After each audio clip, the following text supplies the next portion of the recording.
Calvin Anderson. He's the chief commercial officer at Domio. And I think it's an incredibly exciting brand that's coming up, in the States, but also on the kind of worldwide scene. Combining, I guess, both vacation rental and hotels. So I think from your perspective, what are the direct actions? I think some of the guys have talked about them, but what are the types of actions that you're trying to do, and how are you trying to actually kind of push to see how you can actually kind of manage through this this scenario and this process that we're actually seeing here?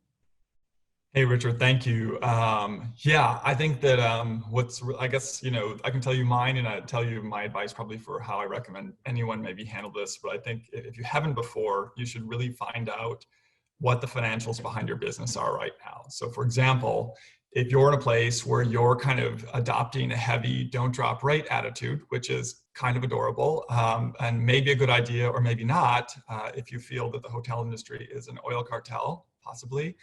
But what's really going to be key, right, is that you understand what the financial situation of your business is, right? So you should ask your finance team, ask your CEO or your GM, what's the position, right? Which is, how much runway do we have financially to keep running like this? What are the key, most important elements of our business, which is, can we pay our bills next month, right? And so that kind of gives a context. I would say there's a world of inaction that is only feasible if you don't need money, which I think is not most of anybody. I think people are in real dire situations right now. So what I recommend is that you really get on board and understand the full business, top and bottom line for your company, because that'll really help guide the decisions you make, which may be more aggressive or less aggressive than your prior self. So I recommend that.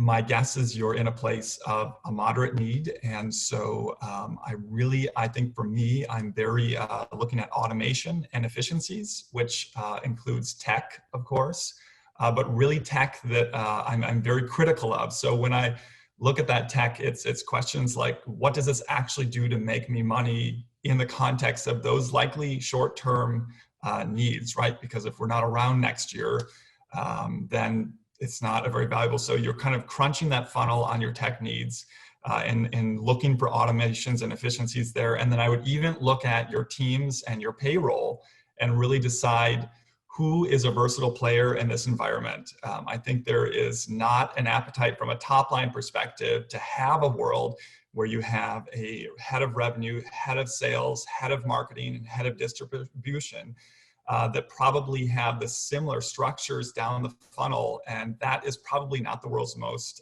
efficient people structure. And so you need to be looking for people in your organization that can cross the lines as well. So that's what I recommend you start your effort behind. And then there's kind of easy stuff that's very important, like making sure your pipes are open and optimized, right? Which is, again, if you're not doing this, you're probably behind already, but hopefully most of you are, which is you're making sure every great photo you have is up there with the right pixels on every single channel, that your content is listed everywhere in a way that's relevant. I recommend in this context of a COVID environment to go shop yourself from the bottom up on every single channel and just kind of ask yourself, how am I positioned versus competitors? If I'm making that decision, does my copy make sense anymore? Should I be leading with something that's a little bit more human or a little bit more clean, cleaning forward?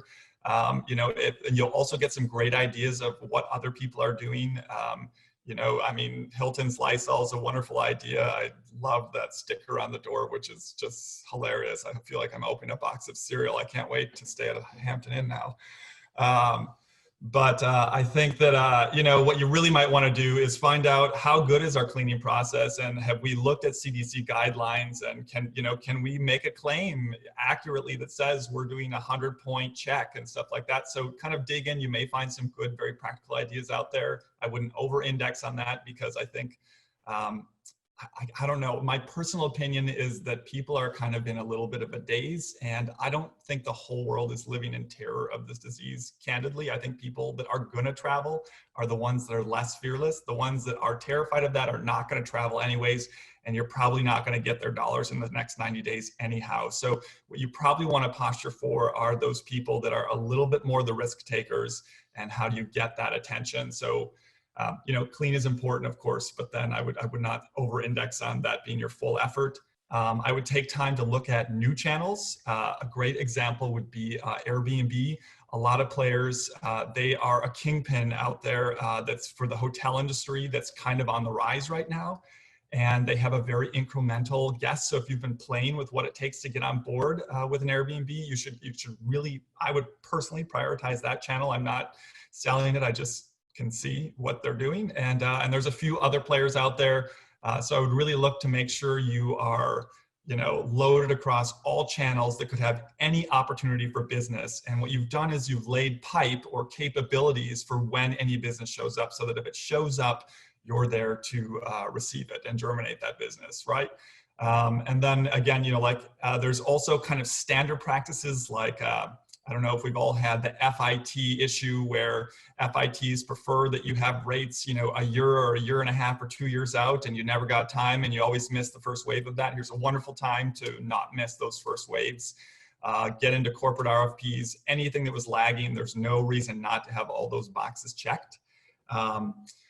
I would also say that kind of with that, when we talk about like understanding the business's needs, if the business needs cash today, you know, people are not booking for right now, but they certainly can book 60 days, 90 days, 120, 3 or 4 months down the road. And so even consider the standard discounting on policies. And I don't know that full prepaid non-refundable is a great idea, but maybe some sort of prepay so that you can have cash in pocket is kind of a salvific effort you could consider for the way you sort your standard rates.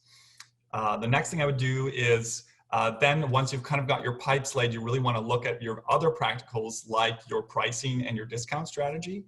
And again, this is kind of I suppose, the hit back on, I've heard this line over and over where people say, we're kind of only as good as our worst competitor when it comes to pricing. And I totally reject that.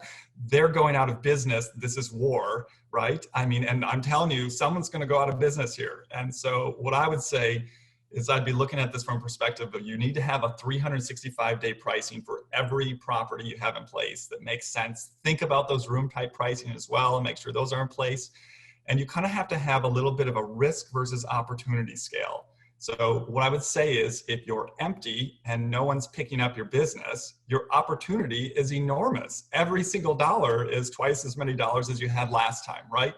And so the way I think of it in my head is I want to creep towards a world to find out where the sweet spot is. Like, where are people booking and what are they paying? And so my opportunity, if I go slow in chasing that, is that I create a situation where I'm going to slowly creep toward the sweet spot and waste a month of time trying to get there. Where if I have nothing to lose, you know, then I can jump there, find out really quickly that I've way underpriced and correct and move to that channel, right? And so what you can find if you take some big steps, and I'm not saying just drop trow on your retail rates, right? But put some discounts out there, find out where people are buying. I'm telling you, I don't exactly need a discount because I've grown in my career a little bit, but I'm looking for discounts to travel because I've always been. I'm just a cheap bitch. I can't help it, right? Like I've been doing that forever. And so I think that there are people looking for discounts that are going to travel. And so I would make sure you're finding out where the buyers are coming, what channels they're booking through, position your entire channel structure to drive value to those customers. And hopefully you find them fast and then correct back would be my recommendation, unless you're some magic hotel that's completely full and doesn't need to make money. And then I guess I would go back to the other thing is with that in place, you've got to make sure that your data is postured to really see the signals. And I don't think that that we're talking macro signals. In fact, I would argue one thing that frustrates me very much as a leader is when I get people saying, well, so-and-so saw this in China or Hong Kong, But like, as we know, what really happens is where data exists in its most material form in a way that helps you make revenue is at the individual reservation level, right? That's where it matters for you. And so you need to look at the bottom of the funnel for your data and understand who's booking where. And so if you don't have data visualization, you don't have the right tools, I am a huge fan right now of anything that's forward looking, because that's where you're going to see the market data. TravelClicks Demand 360 does a good job. If you have Star or Calibre Labs, you're want to be looking at only the most recent weekly reports. Last year means nothing now, right? And so those data pieces are important, but more important probably are your individual reservation data. That's so key to see. You've got the OTA extranets, also gives some market data as well. So I'd be looking at that stuff. Posture yourself to catch and see the signals so that you're advancing only on those lines, because you may not be pursuing group for a while. That may not help your business right now. And then I would say, of course, there's also a lot of data dashboards in Google Analytics. Even if you're doing Facebook media and stuff like that, you can get a lot of what's going on there. So if you're in revenue, for example, you may want to step across the line into marketing. And if you're in marketing, you absolutely want to step back towards revenue. The same thing is true with sales. And then I guess I would say, make sure you look at any bandwidth of human power that's still left with you. One thing that we've done is we have whipped every operator who's waiting for people to show up at their guests into like a cold call lead gen LinkedIn sales navigator army. Like, just like call these 50 businesses and just tell me what they said or didn't say. And we are, in a position to what it's allowing us to do is find out in our local markets exactly who needs our product potentially and who we can sell to. And we're like striking at a 1 out of 40, but Domio's occupancies are actually not that low right now through a lot of sweat, blood, and tears of kind of cold calling. And so I'd say, if you've got operators looking for things to do and you're in a top line position, you should rally those troops and get them going.